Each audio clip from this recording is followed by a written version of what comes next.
प्रधानमंत्री नरेंद्र मोदी अपने देश भारत में आई हुई हर समस्या से भारत को उबारने के लिए हमेशा तत्पर रहते हैं और अडिग रहते हैं। इसका जीता जागता उदाहरण उड़ीसा के भुवनेश्वर से एक खबर ने सिद्ध किया है। आपको बता दें, जहां एक तरफ कोरोना महामारी को लेकर पूरा देश लॉकडाउन 4 झेल रहा है, वहीं दूसरी तरफ प्राकृतिक आपदा एम्फन तूफान के विषय में सुनकर प्रधानमंत्री मोदी खुद भुवनेश्वर पहुंचे स्थिति का जायजा लेने के लिए। आपको बता दें, नरेंद्र मोदी 2:50 पर भुवनेश्वर विमानबंदर पर पहुंचे। इस समय माननीय प्रधानमंत्री मोदी का स्वागत करने के लिए राज्यपाल प्रोफेसर गणेशी लाल मौजूद रहे। मुख्यमंत्री नवीन पटनायक, पेट्रोलियम मंत्री धर्मेंद्र प्रधान, केंद्रीय मंत्री प्रताप षडंगी, राष्ट्रीय उपाध्यक्ष बैजयंत पंडा, राज्य बीजेपी सभापति समीर मोहंती, लेक्सी सामंत सिंहार और काफी सारे लोग ओडिशा की राजधानी भुवनेश्वर में मौजूद थे। माननीय प्रधानमंत्री नरेंद्र मोदी के साथ राज्यपाल प्रोफेसर गणेशी लाल ने मुख्यमंत्री नवीन पटनायक और केंद्रीय मंत्री धर्मेंद्र प्रधान सहित काफी सारे लोगों ने मिलकर इस प्राकृतिक आपदा एम्फन तूफान की समीक्षा की। भुवनेश्वर विमानबंदर पर समीक्षा बैठक में ओडिशा में तूफान एम्फन से क्षतिग्रस्त होने के लिए 500 करोड़ रुपए के पैकेज की घोषणा भी की गई है। आपको बता दें, समीक्षा बैठक के बाद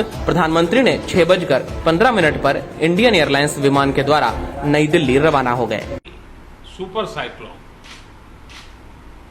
बहुत ही चिंता का विषय था।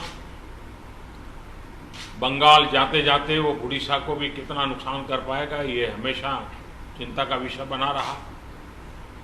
लेकिन जिस प्रकार से यहाँ पर व्यवस्थाएं इंस्टीट्यूशनलाइज हुई हैं, गांव तक नागरिकों को क्या करना है ऐसे संकट के समय, इसकी भली भांति जानकारी होने के कारण यहाँ जीवन बचाने में बहुत बड़ी सफलता मिली है।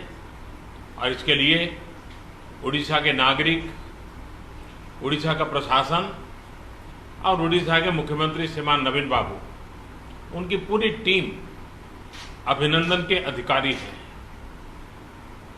लेकिन जब इतनी बड़ी प्राकृतिक आपदा आती है तब संपत्ति का नुकसान तो होता ही है। पश्चिम बंगाल की तुलना में उड़ीसा में उतना नुकसान नहीं हुआ है, लेकिन जाते जाते भी वो पूंछ पटक करके तो जाता ही है ऐसे प्रकार का संकट। और इसलिए हाउसिंग में, एग्रीकल्चर में, पावर में, कम्युनिकेशन में, इंफ्रास्ट्रक्चर में जो नुकसान हुआ है, तो मैंने आज पूरा डिटेल रिव्यू लिया है। राज्य सरकार ने भी विस्तार से मेरे सामने सारी बातें रखी हैं। यहाँ की सरकार की व्यवस्था की तरफ से बहुत ही जल्द उसका आकलन करके रिपोर्ट भारत सरकार को मिलेगी। भारत सरकार की टीम भी तत्काल यहाँ पहुंचेगी और पूरी परिस्थिति का रिव्यू कर करके लंबे समय के लिए रिलीफ हो, रिस्टोर करने की बात हो, रिहेबिलिटेशन की बात हो, इन सारी चीज़ों को प्राथमिकता देते हुए काम आगे बढ़ाया जाएगा। लेकिन तत्काल आवश्यकता को ध्यान में रखते हुए भारत सरकार की तरफ से 500 करोड़ रुपया एडवांस व्यवस्था के रूप में देने का हमने निर्णय किया है और बाकी आवश्यकताएं एक बार कंप्लीट सर्वे होने के बाद, रिहेबिलिटेशन की पूरी योजना बनने के बाद, इसलिए 500 कोटी टंकार घोषणा कले प्रधानमंत्री आसी 500 कोटी टंका घोषणा करिथिबारु मु सर्वप्रथम कृतज्ञता ज्ञापन करुछु। ये राज्य सरकार आर पुणी विस्तृत रिपोर्ट प्रस्तुत करिकी देले तार पुणी अधिका साहाय्य मध्य मिलिबो। निश्चित रूपे ये अर्थ कृषि, संबाद सरबराह संस्था एवं विशेषकर श्रमिक मानक पाई अत्यंत लाभदायक होब।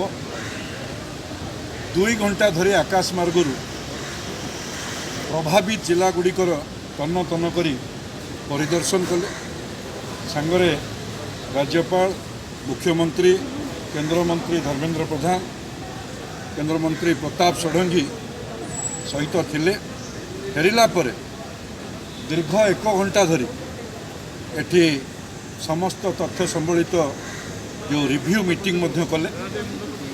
ये प्रमाण करुच्ची से विगत वर्ष फनी समय हो कि ये कोरोनार जो विभीषिका ये उत्पन्न होती ये संकटमय स्थिति रे ओडिशावासी सहित प्रधानमंत्री अछंती एवं आज जो भली भाव आसी एठी राज्यवासी ये बात्या समय क्षयक्षति होता दुर्दशाग्रस्त लोकों पाखे ठिया हेले मु पुनर्बार प्रधानमंत्री को कृतज्ञता जनाऊँ राज्यवासी तरफ धन्यवाद। भाई सर